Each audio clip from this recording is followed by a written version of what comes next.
What's up, you guys? Welcome back to my channel. So today we're going to be doing a 30 weeks pregnancy update. And as you guys can tell, I found out that I have gestational diabetes. I did my glucose test at 28 weeks, and then 29 weeks I was called and I was told that I had gestational diabetes. So gestational diabetes is usually diabetes that you get during pregnancy, which is pretty common. And usually I was told that once you deliver and you deliver your placenta, that the diabetes is gone. But in most cases, it's a sign of you getting actual type 2 diabetes. So it has to be taken care of. My reaction to that was I didn't take it well. I still don't take it well because I'm just like, why me? Because everything else has been going so good so far. I don't have any sickness. You know, the pregnancy has been pretty easy on me. So it was very depressing at first. In the beginning, I was a little bit depressed. I was stressed out. It's hard to eat because I felt like everything I ate will increase my sugar level. And yeah, so it was so hard to eat because they tell you not to eat, you cannot eat carbs. You can eat carbs, but it has to be the right kinds of carbs. So usually I eat white bread, white rice, pasta, regular. So now my diet has to change to everything whole wheat bread, brown rice, and whole wheat pasta, which I still don't do.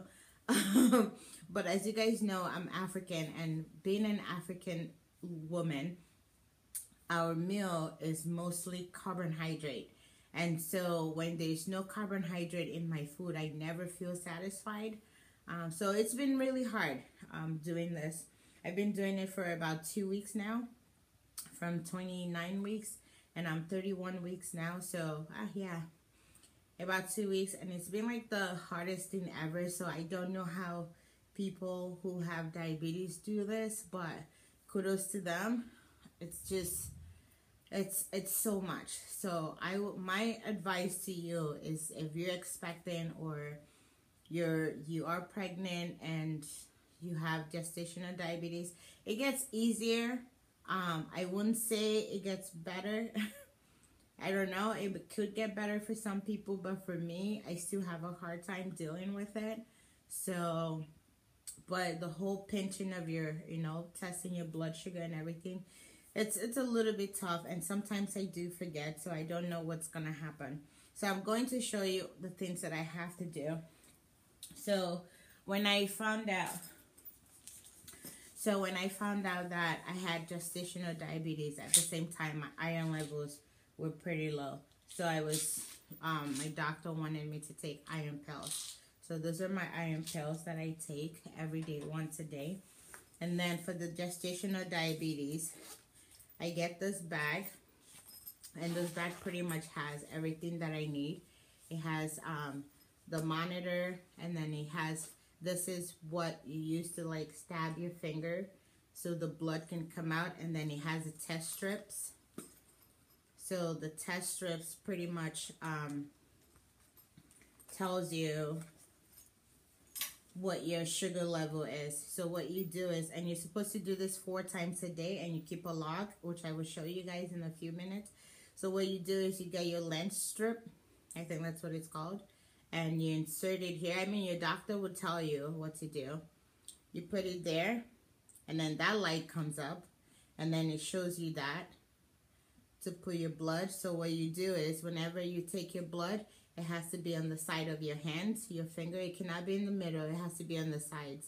So you take your blood, and then you place the bottom here onto where you're bleeding, and then that reads your sugar level. So for me, I was told that. So for me, and you change the needle. Well, my doctor told me I can change the needle once a day.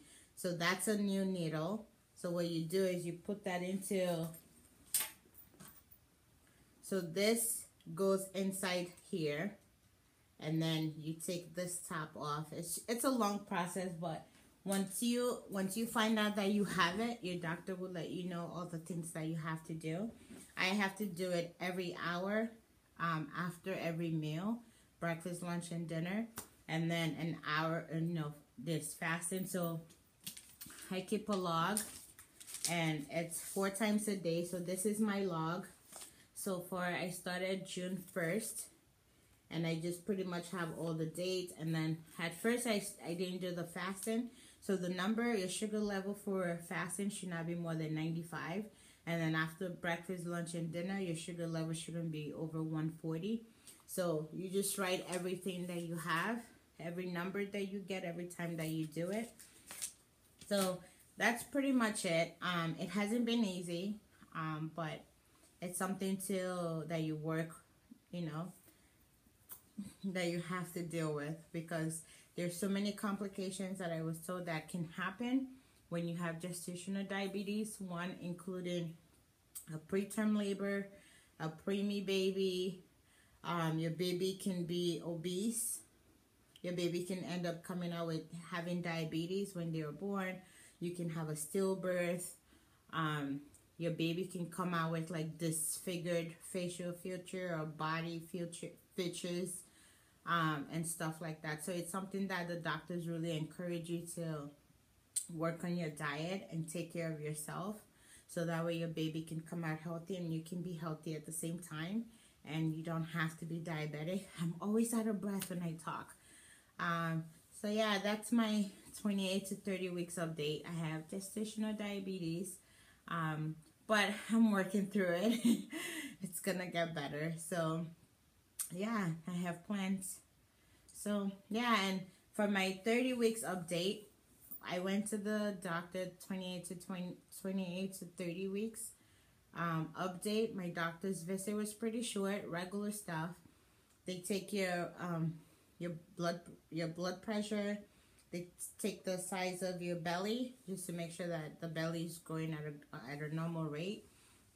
They take your height, your weight, and they do a urine sample. And they did all of that. Everything was fine. I haven't gained much so far. My doctor has told me that they wanted me to gain between 20 and not more than 25 pounds the whole pregnancy. And so far I've only gained 20 pounds, which is yay for me. So 20 pounds, and I'm already 31 weeks. So keeping my fingers crossed that I stay under 30 pounds, which is the recommended average 25. So yeah, that's my update. I do have gestational diabetes. I hope whoever has it, please let me know what you're doing to help you out. So all the things that I've been doing is just eating less. I still eat my white rice, but I just make sure that it's very, very little amount. I eat more protein. I'm not a fan of vegetables. I don't eat much of salads, but I do eat a lot of protein. I started eating a lot of plain yogurt, mostly Greek yogurt, but it has to be plain. And I was told not to drink a glass of milk in the morning because that increases your sugar level. So I don't drink milk in the morning. I drink milk after breakfast. After I've already done my blood sugar for breakfast, then I would take any time in between, I would take a glass of milk. But other than that, I don't know. If I remember anything else, you guys, please check the description box. So if there's anything that I've forgotten in this video, you guys can find out about. So yeah, that's pretty much it. I'm really running out of breath. My heart is racing so fast. I don't know why. Alright, thank you guys for watching, and I will see you in my next video. Thanks, bye.